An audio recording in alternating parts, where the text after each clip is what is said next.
BBC বাংলার অধিবেশন প্রবাহতে আপনাদের স্বাগত। আজ আপনাদের সাথে লন্ডন স্টুডিও থেকে আছি মানসী বড়ুয়া, আর ঢাকায় আমার সাথে থাকছেন আকবর হোসেন। জানিয়ে দিব এই মুহূর্তে গুরুত্বপূর্ণ সব আপডেট, আন্তর্জাতিক সংবাদ। প্রথমেই জানিয়ে দিব আরও ইসরায়েলি সেনা নিহত, দীর্ঘ হচ্ছে লাশের সারি। এরপর দেখছি 20 লাখ ব্যারেল তেল ভর্তি জাহাজে হামলা, ইরানের সাগরে তেল ছড়িয়ে পড়ার আশঙ্কা। আরও জানিয়ে দিব ইরানের পাশে দাঁড়িয়ে আমেরিকার বিরুদ্ধে স্পেনের যুদ্ধ ঘোষণা। এবং সর্বশেষ দেখছে যুক্তরাষ্ট্রকে সাথে নিয়ে ইসরায়েলের হাইফা শহরে সবচেয়ে বড় আঘাত আনল ইরান। এতক্ষণ শুনছিলেন সংবাদ শিরোনাম, এখন বিস্তারিত। তবে তার আগে অনুরোধ থাকবে এই ভিডিওটিতে একটি লাইক এবং কমেন্ট করে জানিয়ে দিন কোন জেলা থেকে বা কোথা থেকে আপনি আমাদের এই ভিডিওটি দেখছেন এবং শুনছেন। আরও ইসরায়েলি সেনা নিহত, দীর্ঘ হচ্ছে লাশের সারি। নেতানিয়াহু কল্পনাও করতে পারেননি লেবাননে গিয়ে এমন মহাবিপদে পড়বে ইসরায়েলি সেনারা। নেতানিয়াহু ভেবেছিল ট্রাম্পের পাশে থেকেই ইরানে অভিযান চালিয়ে নিজের আখের গুছিয়ে নেবেন, কিন্তু সেই ডিব্বা স্বপ্ন জল ঢেলেছে ইরানের বীর যোদ্ধারা।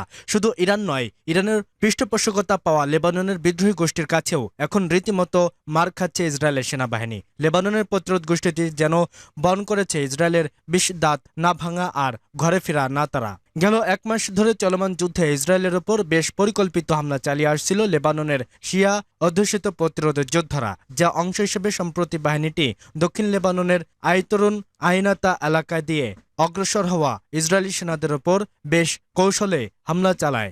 একই দিনে আইনেতা এলাকাটিতেই ইসরায়েলের প্রতিরক্ষা বাহিনীকে দুর্বল করে দিতে চালানো হয় মোট 9টি অভিযান। পরিকল্পিত আক্রমণের অংশ হিসেবে আগে থেকেই রাস্তাসহ গুরুত্বপূর্ণ পয়েন্টগুলোতে বিস্ফোরক বসিয়ে রাখা হয়েছিল। এছাড়াও ইসরায়েলি সেনারা ঢোকাই মাত্রই তাদের ট্যাঙ্ক এবং সেনা যানবাহন লক্ষ্যবস্তু করে ছোড়া হয় আন্টি ট্যাঙ্ক মিসাইল। কিছু কিছু জায়গায় বেশ কাছ থেকেও সরাসরি গুলি ছোড়া হয়। হামলার তীব্রতা এতটাই বেশি ছিল যে জীবন বাঁচাতে একটি ইসরায়েলি ইউনিট পালিয়ে যেতে বাধ্য হয়। তবে পালিয়ে রক্ষা পায়নি বরাবর সেনারা। সেই ভবনটিও নির্ভুলভাবে মিসাইলের আঘাত আনে ইরান সমর্থিত গোষ্ঠীটি। এতে 4 জন প্রাণ হারানোর পাশাপাশি 2 জন ইসরায়েলি সেনা আহত হন। যুদ্ধ যত দীর্ঘ হচ্ছে, লেবাননের সামরিক প্রতিরোধ বাহিনীটি যেন আরও প্রতিরোধ হয়ে উঠছে। মৌমাছির চাকের মতো ঘিরে ধরেছে ইসরায়েলের প্রতিরক্ষা বাহিনী আইডিএফকে।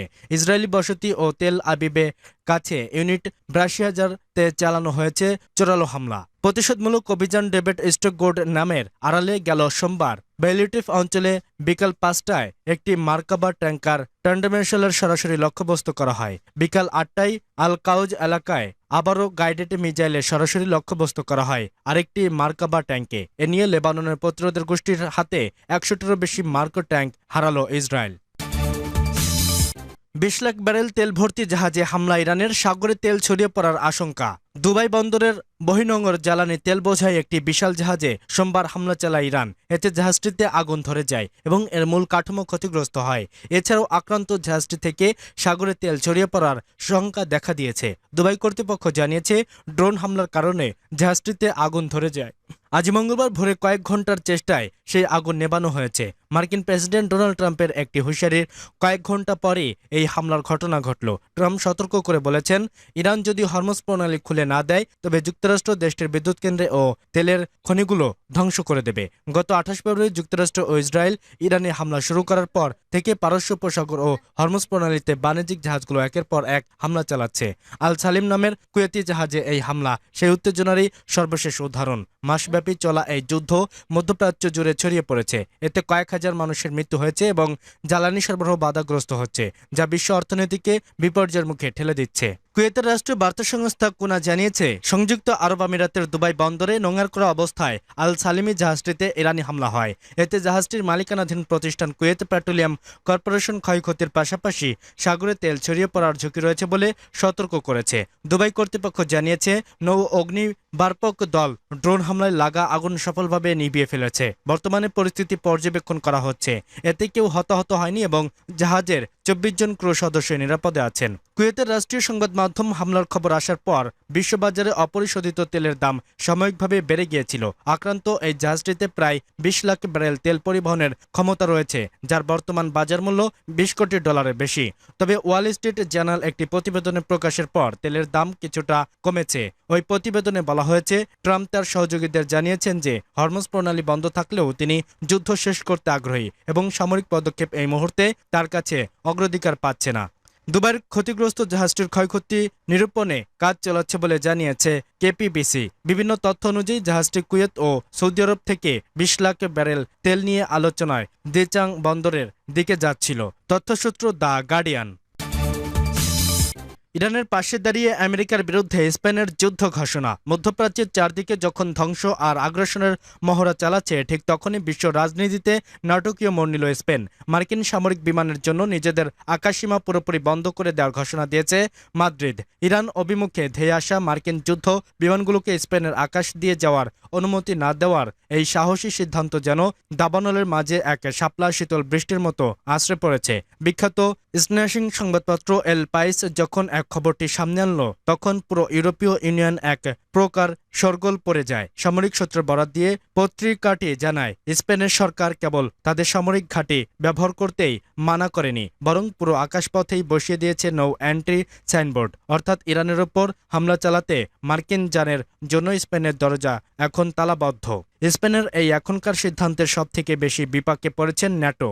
আন্তর্জাতিক সামরিক রুটগুলোতে স্পেন এক অত্যন্ত গুরুত্বপূর্ণ সংযোগস্থল। আকাশপথ বন্ধ হয়ে যাওয়ায় ন্যাটোর সামরিক বিমানগুলোকে এখন হাজার হাজার মাইল পথ ঘুরে গন্তব্য পৌঁছাতে হচ্ছে। সমরবিদরা বলছেন, স্পেনের এই অবাধ্যতা মার্কিন রণকৌশল এক বিশাল বড় ধাক্কা।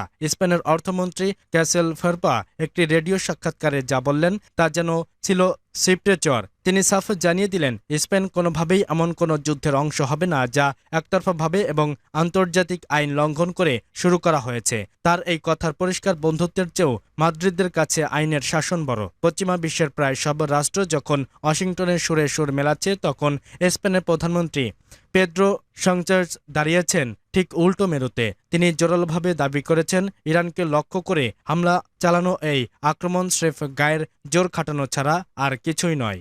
সানচেজের এই অবস্থান থেকেই তাকে ইউরোপের বুকে এক অকত ভয় নেপথ্যে পরিণত করেছে। দেশটির পররাষ্ট্রমন্ত্রী হেসেলমুল আল বাসেরের কণ্ঠে জোরালো এই সুর। বন্ধুরাষ্ট্রকে সাথে নিয়ে ইসরায়েলের হাইফা শহরে সবচেয়ে বড় আঘাত আনল ইরান।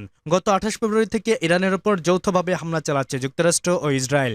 ওই দিন থেকেই পাল্টা জবাব দিতে শুরু করে ইরানের বিপ্লবী গার্ড বাহিনী IRGC। একই সঙ্গে যুক্তরাষ্ট্র ইসরায়েলের আগ্রাসনের জবাব দিতে অনবরতভাবে হামলা চালিয়ে যাচ্ছে লেবাননের প্রতিরোধ যোদ্ধা হিজবুল্লাহ। এই হামলার ধারাবাহিকতায় গতকাল ইসরায়েলের উত্তরাঞ্চলীয় হাইফা শহরের একটি তেল শোধনাগারে বড় ধরনের ক্ষেপণাস্ত্র হামলা চালিয়েছে ইরান ও লেবানন। এই সময় তেল আবিব ও হাইফায় কয়েকটি ক্ষেপণাস্ত্র আঘাত এনেছে বলে স্থানীয় সংবাদ মাধ্যমগুলো নিশ্চিত করেছে। বিস্ফোরণের পর হাইফার একটি তেল শোধনাগারে ব্যাপক অগ্নিকাণ্ড ঘটে। এদিকে হামলার পর ইসরায়েলের মিডিয়া পোস্ট করা ও আল জাজিরা যাচাই করা একটি ভিডিওতে দেখা যায়, হাইফার ক্ষতিগ্রস্ত ও তেল শোধনাগার ঘাটতি থেকে কালো ধোঁয়া বের হচ্ছে। এর আগে ইরান থেকে ছোড়া একটি ব্যালিস্টিক ক্ষেপণাস্ত্রের খণ্ডাংশ ইসরায়েলের দক্ষিণ অঞ্চলের একটি রাসায়নিক কারখানায় আঘাত আনে। রোববার এই হামলায় কেউ হতাহত না হলেও কারখানাটিতে আগুন লেগে যায় এবং বিপজ্জনক রাসায়নিক পদার্থ ছড়িয়ে পড়ার আশঙ্কা দেখা দিয়েছে।